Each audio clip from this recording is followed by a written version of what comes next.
So it's obvious to almost everyone now that the Chinese government is responsible for a massive coronavirus cover-up during the critical early days of this outbreak. Now, Senator Josh Hawley, Representative Elise Stefanik, they are teaming up to investigate the communist country for their mishandling of this outbreak. Joining us now with reaction, Senator Josh Hawley is with us. Hawley, Senator, look, it is so egregious. They hid it, they lied repeatedly, and it hurt the entire world. Now,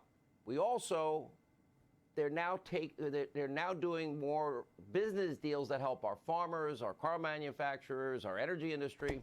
So we're threading a needle, and we need information from them. We really do. We need to learn so we can apply maybe some things they learn there here. So I agree with you totally. I'm very angry about it. Listen, here's what we need to do, Sean. We need to have an international investigation that holds the Chinese government to account, because they've got a propaganda machine out there saying that they bought the world time and that now the U.S. is squandering that. They're also saying that maybe U.S. soldiers actually were the original carriers of the virus.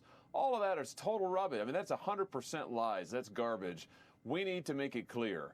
And we need an international investigation to make it clear to the world that this started in Wuhan, China, that the Chinese government lied about it. They jailed the doctors who tried to blow the whistle on it. They cost the world thousands of lives and billions of dollars. And here's the other thing. They ought to be on the hook to pay back some of it. And Secretary of State Mike Pompeo on this very show, I said, Mr. Secretary, and I've known Mike a long time, number one in his class at West Point, pretty smart guy. I said, if the Chinese government called and said, we need your help, we have a situation evolving here, would you send our best scientists? He said, yeah, in 2 seconds, he'd even help Iran. Speak to that and speak to the despicable display of Pelosi all week, well, for the last week. Yeah, and in fact, we offered to do that, Sean, during the virus back in January when it was in Wuhan. We offered to send teams of medical assistants, doctors, scientists, the whole 9 yards. And China said no. They said, we got this handled. In fact, they had been lying about it and sitting on it for weeks and weeks and weeks. And that has cost the world thousands of deaths. It's cost us here in this country. And so China ought to be on the hook for that. They ought to pay back some of the damages, some of the monetary damage that has been done, because I can tell you, it's going to be really, really significant. We're going to get through this, and we're going to emerge stronger, but China deserves to be held to account. You asked me about Nancy Pelosi.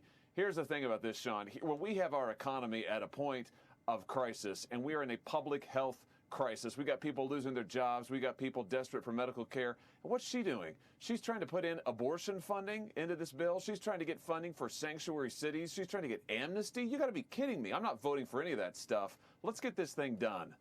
Yeah, well, the American workers that could finally use a little help from Washington are waiting. Senator, thanks for all you are doing. We appreciate you coming on again.